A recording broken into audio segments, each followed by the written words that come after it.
நடிகை நளினிக்கு காட்சி கொடுத்த சித்தர். சித்தர்கள் எந்த வடிவத்தில் காட்சி கொடுப்பார்கள்?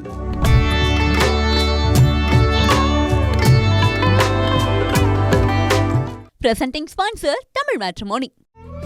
தமிழர்களின் நம்பர் 1 சாய்ஸ் தமிழ் மேட்ரிமோனி.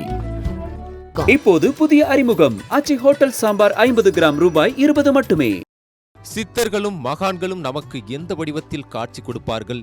இந்த கேள்விக்கு இன்று விடை தேடுவோம். முதலில் நடிகை நளினி சமீபத்தில் கொடுத்த ஒரு பேட்டியை பார்த்து விடுவோம். நமஸ்காரம் எல்லாருக்கும். அதாவது இன்னைக்கு ஐயா என்னை இங்கே கூப்பிட்டுருக்காருன்னா, இத்தனை நாள் எனக்கு திருஞானம் சார் வாங்கன்னு சொல்லுவார், ஏதோ ஒரு தடங்கள். ஆனால் நேற்று எனக்கு ஒரு விழிப்புணர்வு கிடைச்ச மாதிரி இன்றைக்கி நான் இங்கே வர வேண்டிய ஒரு சூழ்நிலைனா, அவர் நான் யதார்த்தமாக ஃபோன் பண்ணும்போது அவர் வாங்கம்மான்னார். நான் இன்றைக்கி ஐயா ஜீவசமாதி அடைஞ்ச நாள். எனக்கு என்னோட கொஞ்ச நேரம் அவருக்கு தியானம் பண்ணும்போது பார்த்திங்கன்னா எனக்கு சிவசக்தி ஸ்வரூபமாக தெரிஞ்சார். வாழ்க்கையில் இனி எல்லாருக்குமே சந்தோஷத்தை கிடைக்கும்.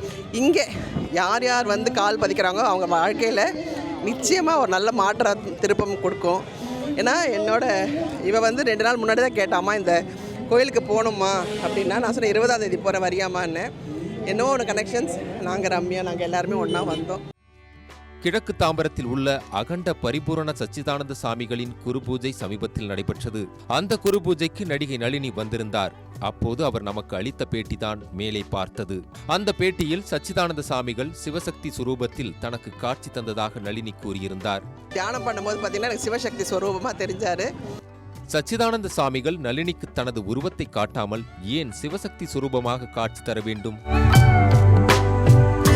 சித்தர்கள் தங்கள் உடலையே கோவிலாக கொண்டு வாழ்பவர்கள். அதனால்தான் அவர்களது உடலை எரிப்பது இல்லை. அவர்களது உடலுக்கு தீ வைப்பது என்பது திருக்கோவிலுக்கு தீ வைப்பதற்கு சமம் என கூறுகிறார்கள். ஒருவேளை அலட்சியமாக இருந்து அந்த சித்தரின் உடலை எரித்துவிட்டால் அந்த மண்ணில் அதன் பிறகு மழை இருக்காது, கொடிய பஞ்சம் தலைவிரித்தாடும். அப்பகுதியை ஆளும் மன்னர் தனது அரசாட்சியை இழந்து விடுவார். அதனால்தான் சித்தர்கள் உடல் எரிக்கப்படுவதற்கு பதிலாக ஜீவசமாதி செய்யப்படுகிறது. இவ்வாறு அடக்கம் செய்யப்பட்டவர்கள் மீண்டும் வெளியே வந்து வெவ்வேறு இடங்களில் நடமாடி மீண்டும் அடக்கமாகிறார்கள். ஜீவசமாதி என்றாலே சூட்சுமம் என்றுதான் பொருள் கொள்ள வேண்டும். அத்தகைய சித்தர்களை வணங்கும் வழக்கம் நீண்ட காலமாகவே நம்மிடம் இருக்கிறது. எந்த மகான் எந்த கடவுளை வழிபட்டாரோ அந்த தெய்வத்தின் சிலையை அவரது ஜீவசமாதியின் மீதோ அல்லது அருகிலோ வைத்து பிரதிஷ்டை செய்து வழிபடுவார்கள். பெரும்பாலான மகான்களும் சித்தர்களும் சிவ வழிபாட்டை செய்திருக்கிறார்கள். சிலர் முருக கடவுளையும் சக்தியையும் வழிபட்டு இருக்கின்றனர். ஜீவசமாதியை தரிசித்து வணங்கினால் உடலும் மனமும் புத்துணர்வு கொள்வதுடன் வேண்டியது அனைத்தும் கிடைக்கும் என்கின்றனர் அறிந்தவர்கள். 8 வகையான சித்திகளை, அதாவது அஷ்டமா சித்திகளை கற்று தேர்ந்தவர்கள்தான் இந்த சித்தர்கள். அது மட்டுமின்றி அவர்கள் இறைவனை நேரடியாக உணர்ந்தவர்கள். சாமானிய மக்களும் இறைவனின் அருளை பெறுவதற்கு சித்த பெருமக்கள் வழிகாட்டியாக இருக்கிறார்கள். சித்தர்கள் என்றாலே நாம் நினைவிற்கு வருவது திருவண்ணாமலை, பழனி, சதுரகிரிமலை, கொல்லிமலை போன்ற இடங்கள்தான். இதை தாண்டியும் சித்தர்களின் ஜீவசமாதிகள் புகழ்பெற்ற ஆலயங்களின் சன்னதிகளிலும் அல்லது அதற்கு அருகிலும் இருக்கின்றன. திருப்போரூர் முருகன் ஆலயத்துக்கு அருகிலேயே சிதம்பர சாமிகளின் ஜீவசமாதி இருப்பது இதற்கு நல்ல உதாரணம். பழனி மலையில் முருகன் அருகிலேயே 18 சித்தர்களில் ஒருவரான போகரின் ஜீவசமாதி இருக்கிறது. திருப்பரங்குன்றத்தில் மலை மீது இருக்கும் காசி விஸ்வநாதர் கோவிலில் மச்சமுனியின் ஜீவசமாதி அமைந்துள்ளது. காசி விஸ்வநாதர் ஆலயத்தின் பின்பக்கம் உள்ள சுனை நீரில் மீன் உருவில் இன்றும் நீந்துவதாக ஐதீகம். பக்தர்கள் தயிரை வாங்கி சுனை நீரில் விடுகிறார்கள். அப்போது மச்சமுனி சித்தர் மீன் வடிவில் வந்து தயிரை ஏற்றுக்கொண்டு நல்லருள் புரிவார் என்பது நம்பிக்கை. மச்சமுனி மீன் வடிவத்தில் காட்சி தருகிறார் என்றால் பொதுவான சித்தர்கள் என்ன வடிவத்தில் காட்சி கொடுப்பார்கள்?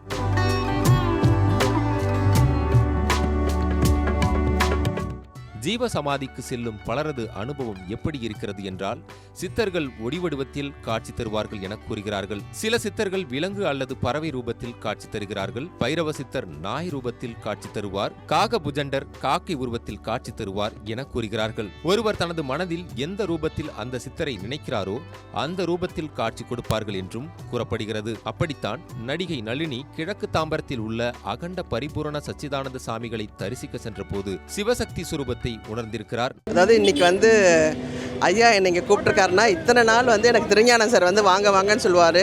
ஏதோ ஒரு தடங்கள். ஆனால் நேற்று வந்து எனக்கு வந்து ஒரு விழிப்புணர்வு கிடைச்ச மாதிரி இன்றைக்கி நான் இங்கே வர வேண்டிய ஒரு சூழ்நிலைனா அவர் நான் யதார்த்தமாக ஃபோன் பண்ணும்போது அவர் வாங்கம்மான்னார். நான் வந்தேன். இன்றைக்கி வந்து ஐயா ஜீவசமாதி அடைஞ்ச நாள்.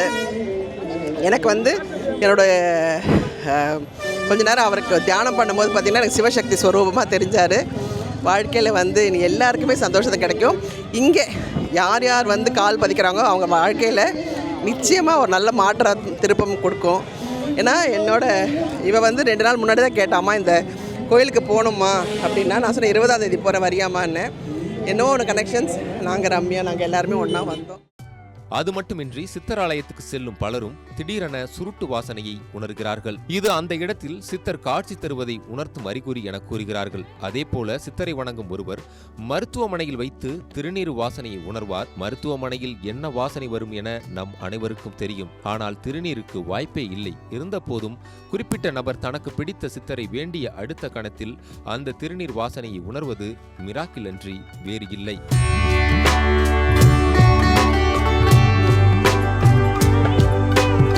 ஜவ்வாது, சந்தனம், பன்னீர் போன்ற நறுமணங்கள் மூலமாகவும் சித்தர்கள் இருப்பதை வெளிப்படுத்துவார்கள். இன்னும் சிலர் பட்டாம்பூச்சி வடிவத்தில் சித்தரை காண்பார்கள். மகான்களை வணங்கிக் கொண்டிருக்கும் போது அங்கே சம்பந்தமே இல்லாமல் பட்டாம்பூச்சி பறந்தால் அந்த காட்சி சித்தர் தரிசனத்தை தவிர வேறு ஒன்றுமில்லை. இது மட்டுமின்றி இக்கட்டான தருணங்களில் மனித உருவில் வந்து உதவி செய்வதை தான் நிறைய பேர் அனுபவபூர்வமாக உணர்ந்திருக்கிறார்கள். யாரும் இல்லாத காட்டுக்குள் தனியாக தவித்துக் கொண்டிருக்கும் போது கூடவே இன்னொரு ஆள் இருந்தால் எப்படி உணர்வோமோ அப்படியான உதவியை சித்தர்கள் செய்வதை ஏராளமானோர் உணர்ந்திருக்கிறார்கள்.